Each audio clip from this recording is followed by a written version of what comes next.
আমাদের বাড়িতে অনেক দিন মিষ্টি কিছু বানানোও হয় না আর খাওয়াও হয় না, তাই সন্ধেবেলা তারই প্রস্তুতি নিয়েছি ঘরে থাকা সামান্য জিনিস দিয়ে।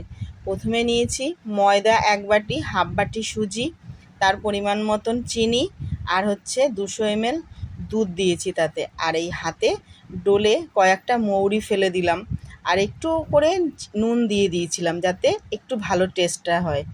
আর এটা কি তৈরি হচ্ছে বুঝতেই তো পেরে গেছেন যে আজকে আমি কি বানাতে চলেছি, মালপোয়া।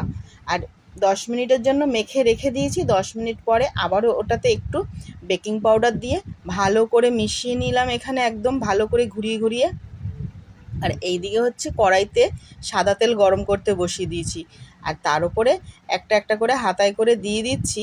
আর দেখুন কি দারুণ ফুলকো ফুলকো হয়ে পুরো ফুলে গোল গোল হয়ে গেছে।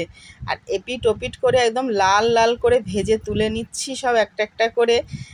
আর এই মালপোয়াটা খেয়ে কিন্তু আমাদের বাড়িতে সবাই বেশ প্রশংসা করেছে, আর বাটি ভর্তি করে হয়ে গেছে, দেখুন একটা বাটি।